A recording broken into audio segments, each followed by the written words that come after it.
Ladies and gentlemen, boys and girls, welcome back to another episode of Over the Rope Sports. It is your boy KingTy, and we are here for once again the second episode of the Washington Weekly without the politics. Why worry about all the corruptness going on in the nation's capital when we can focus on the District of Champions? And that's exactly what I'm going to do here today. But before I get into that, I'm going to go ahead and throw in my usual quick plugs just so you all know exactly what's up. Take your time if you're listening to us on a podcast, whatever site you're listening to, Spotify, Apple Podcasts, Google Podcasts, Buzzsprout. We're now streaming on iHeartRadio. Click that subscribe button so you don't miss out any of our episodes weekly at Over the Rope Sports. Just look us up, hit us up with that follow. Then take on over to our YouTube channel if you're watching this video. Click that subscribe button below. Look up Over the Rope Sports on YouTube. Subscribe to this channel. Like this video. Comment under this video. I'll have a question for you all to answer here in a little bit in this episode. But also don't forget to go over to all of our social medias. We got Instagram, Facebook, Twitter at Over the Ropes PC. Then take over and come over to my Twitter and follow me at OTR KingTy, where we can have millions of conversations about all the wonderful district sports, ranging from the Redskins to the Nationals, to the Wizards, to the Capitals, everything that I love, even the Defenders, we can talk about it. With that being said, I'm just going to go ahead and throw in one last thing because I just thought about it. Our website, www.overtheropesports.com. Check us out. I'm going to be posting all of our videos, all of our audio clips for the podcast. Eventually we're going to have some articles up, so stay tuned for there. And then I don't think there's really anything else to plug in right now, so we might as well just go ahead and jump into today's episode.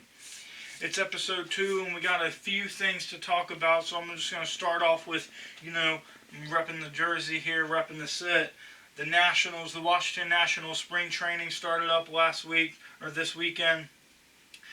We started off playing the Astros, where we continued to show our dominance over them. We won the first spring training game against them on Sunday, 2-1. Then we faced off with the Marlins. We lost that one 5-2. Faced off with the Mets, lost that one 2-1, and then faced off with the Cardinals, beat them 9-6. Our team looks strong, looks steady so far. Really excited to see what this year holds for us. Really excited to see those brand new sexy Nike uniforms getting out on the dirt, getting all dirty, playing ball. This season, it looks like it's going to be a good one. The MLB kind of predicted some things for us, like as we talked about if you all watched with P. Diddy on Friday Night Shenanigans, which ended up getting posted Monday.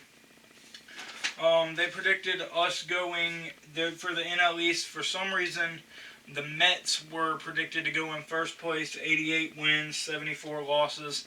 Nationals in second place with 87 wins, 75 losses. And then the Braves in third place with 83 wins, 79 losses.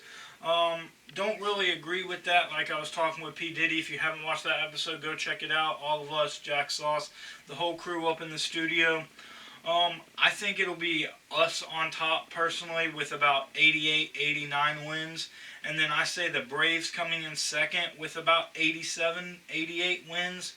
And then the Mets. I don't really know exactly what kind of additions the Mets got to kind of improve their game. As you all know, I'm not 100% the biggest baseball guy. That's why we got P. Diddy. He's our main baseball analyst for the Over the Rope Sports.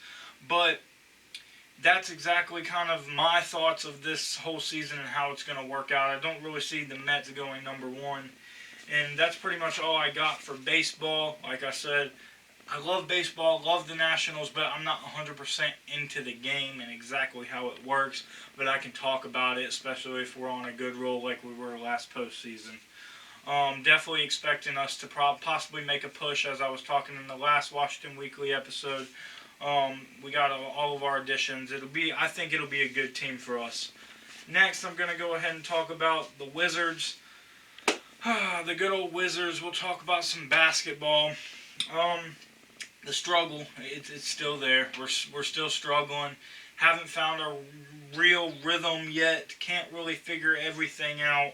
Bradley Beal continuing to ball, absolute dominate the league, the best shooting guard in the league by far. He just had 2 back-to-back 50-plus point games, where the first game he played, he scored a total of 53 points against the Bulls, setting a new career high. Then he went out the next night, played the Bucks, and scored a total of 55 points and set a new career high. Back-to-back in a row. He's playing for Kobe. You can tell. He's fierce, he's got it, but unfortunately the team does not. He is now second all-time scorer in franchise history, but for some reason our team cannot figure out how to click. We just can't find that defense. We lost to the Bucks, I guess it would be on Monday night. I record these videos in advance, so apologize if I get my days kind of confused, but just throwing that out there so you all know. We lost to the Bucks in overtime by a 3-point shot at close to the last second. We almost tied it up and took it in a double. Troy Brown Jr. almost shot a perfect 3 to tie the game back up, but unfortunately we fell short. I don't know what's going on. Our future, it's looking bright. I'm not going to lie. When John Wall comes back, we'll have John Wall, Bradley Beal. We're going to have Rui Hachimura, and then possibly people like Troy Brown, or possibly people like Thomas Bryant, and then maybe get some draft if we get a lucky lottery pick, possibly. I'm not 100% sure. Draft somebody like James Wiseman, get us a big man down low. We have the possibility for our future to be there and for this team to be good. The front office is showing that we want to win with the trades that we made for Napier. Oh crap, I can't remember off the top of my name, but yeah. The front office is showing that they want to win. It's just the fact that the team needs to come together. We need a couple more key players. We have the role players. We have a decent team. We'll have a good lineup with Wall back. We have a young, promising coming up in Rui.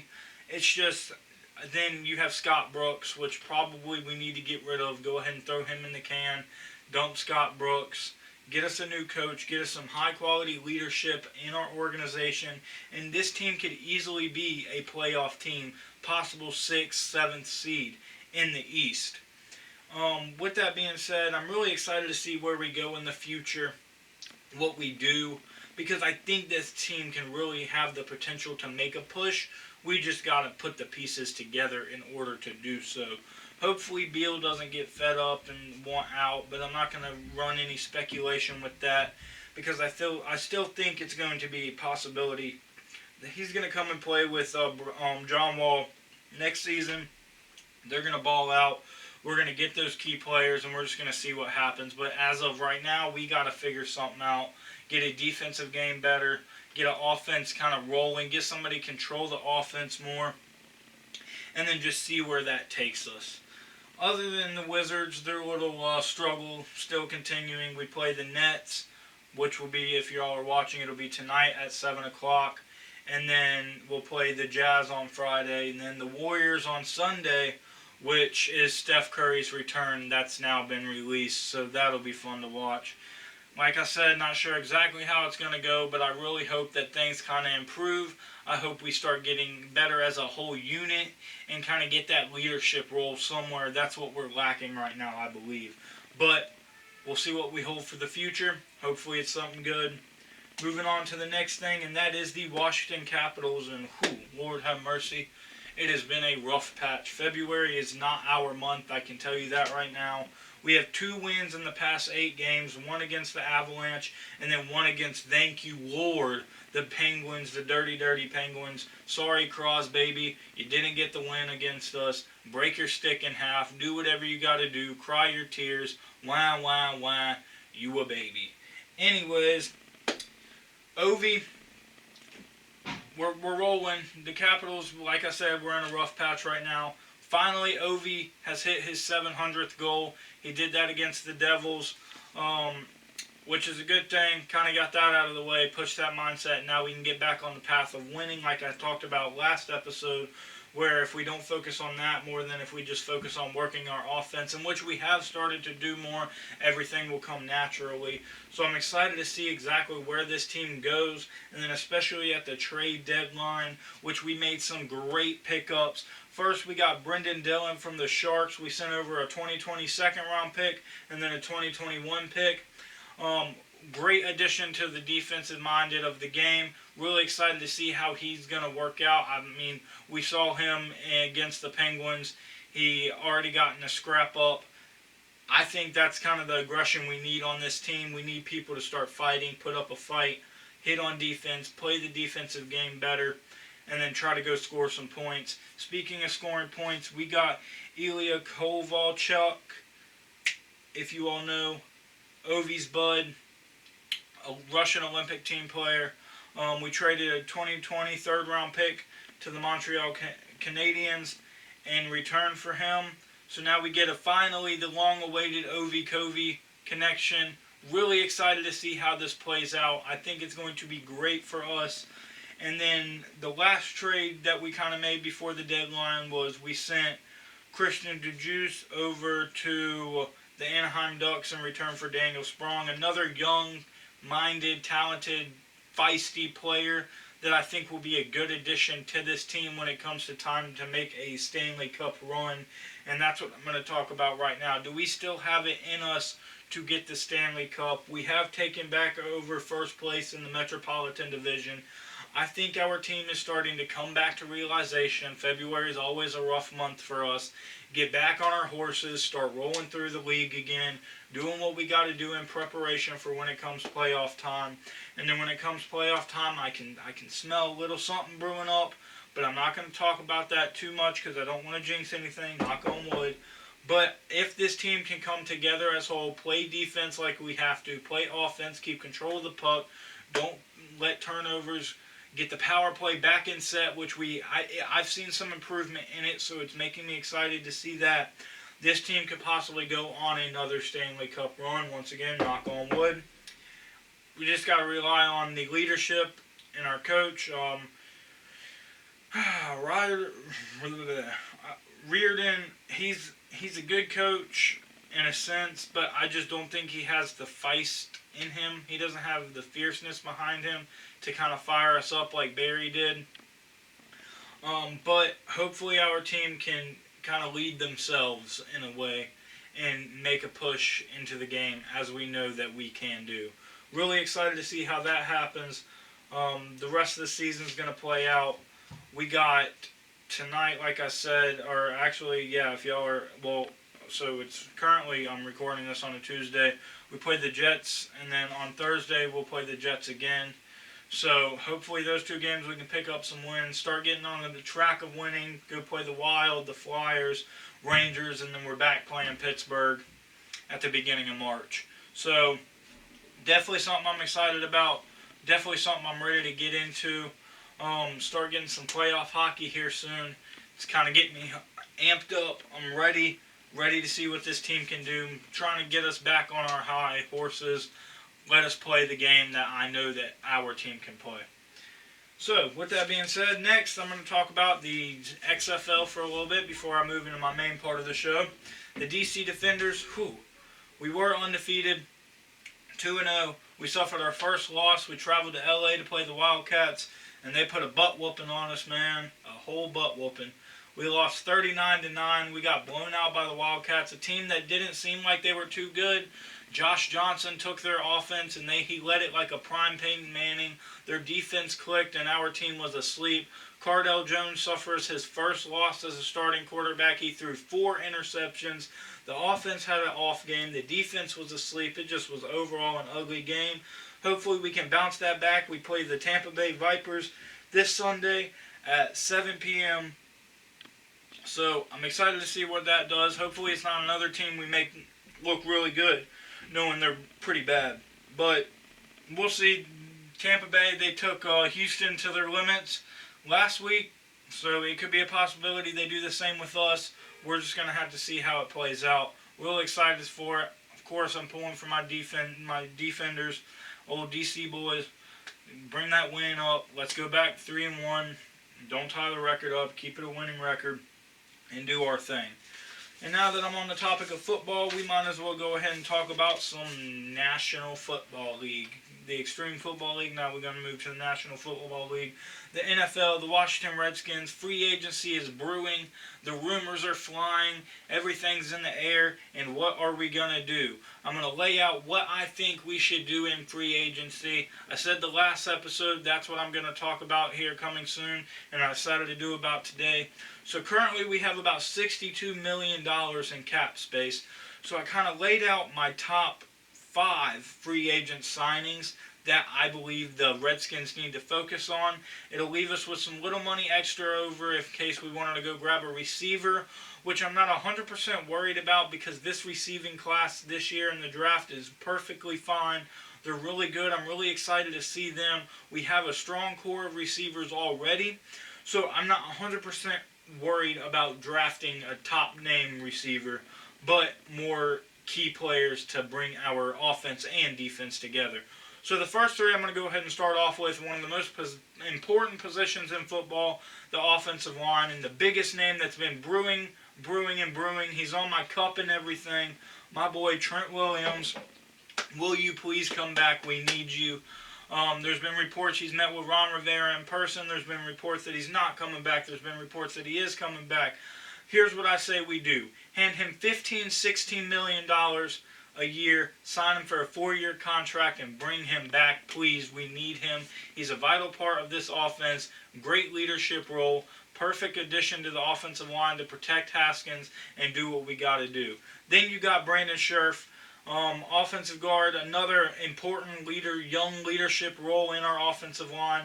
I say go ahead and sign him $14 million, $15 million for about 4 years. Give him the money he wants. Keep him on the team. And then another big important part, younger guy, Eric Flowers. He's shown growth. He's shown that he's got to take what it has to be on the offensive line in the NFL. Go ahead and give him a 2-year contract for $8 million. Sign our offensive line first. Make sure that we have guys that want, and I mean want, and can protect Dwayne Haskins next season. So with that being said, that'll take about $37 million of our cap space and then leave us with about $25 million left or so. So we got about $25 million to work with. We need a couple key pieces. Definitely one thing that we need is a tight end. As you know, Vernon Davis retired. Jordan Reed has been cut. With that being said, the biggest name in tight end free agency right now, former Falcons tight end, Austin Hooper. I say we go snag up Austin Hooper, hand him $9 million a year for 2 years, bring him to the team, get us a solid veteran tight end that can play, and then, as I said last episode, go draft somebody like Thaddeus Moss for a tight end, or get a nice tight end, maybe Claypool, bring Claypool in for a tight end. Somebody in the draft, and then have a veteran tight end, a young tight end, and kind of build them together as a strong tight end core. And then another big name we need is a cornerback. As you all know, we need a cornerback position. We need to bring our defense in just a tad bit more. Go to Kansas City and bring back an old name in Kendall Fuller. Say, hey, Kendall, sorry for trading you. Sorry that Bruce Allen's a dumbass. We have new leadership here now in the organization, and we want to bring you back. Hand him $9 million for 2 years and sign him to a deal. Bring him back to Washington where he belongs. And then, with the cornerback position, Quentin Dunbar is the main topic. What are we going to do with Quentin? Do we re-sign him? Do we trade him? I'm going to go ahead and trade Quentin for a second-round pick in the draft, get us another draft stock, get us possibly another really good addition, young addition to the team, and also save us some cap space. And I know people are like, oh, well, if you trade Quentin, what are you going to do in return? We got a young guy, Hokie proud, Hokie alumni, and Greg Stroman that I know is ready to get on that field and do his thing, and that's what I'm waiting for. So go ahead and trade Quentin Dunbar out, bring Greg Stroman in and say, look, man, it's your time to shine. Show them what the true DBU can do. Pair him with Kendall, and our defense will be booming. I'm telling you, Jack Del Rio, this is your dream, man.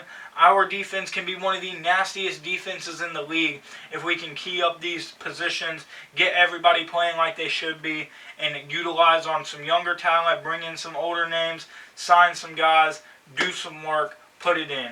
Then that'll leave us with about $10-11 million left if we really wanted to go get a wide receiver, or say go get another cornerback, or say go get like a safety and say like maybe Trey Boston from Carolina, add him to Landon Collins, have a nice little safety duo back there to make our defense even more deadlier. Do what we got to do. But that's kind of my main goal for this year's free agency. I want an offensive line to protect Dwayne Haskins. I want a tight end, and I want Kendall Fuller back. We need a cornerback, and he's our guy. We traded him for no reason. Should have never done that, but bring him back and do it right. With that being said, ladies and gentlemen, that's going to finish my episode of Washington Weekly without the politics. I hope you all enjoyed it. I like talking about all the DC sports world and just rambling on and on and on. And sometimes sitting through all this stuff kind of seems a little bit boring. But hey, we make it work. Anyways, with that being said, my question of the day, comment below, tweet at me, do whatever you got to do. Who is your number one pick to sign for the Washington Redskins in the 2020 free agency period? Tell me, and here's a little twist. It cannot be any of the offensive linemen. Nobody that was currently on our team. Don't tell me Trent Williams, any of that. Throw me something different. Throw me a curveball. Somebody that other people might not expect, but you think it'll be a good addition to our team. Do that. Like the video. Comment that answer below. Follow us on all of our streaming services. Follow us on all of our social medias. Subscribe to our YouTube channel. Follow me on Twitter at OTRKingTy. Come and talk to me. Tell me what you think is going to happen this season. And as always, KingTy signing off. Stay sauced.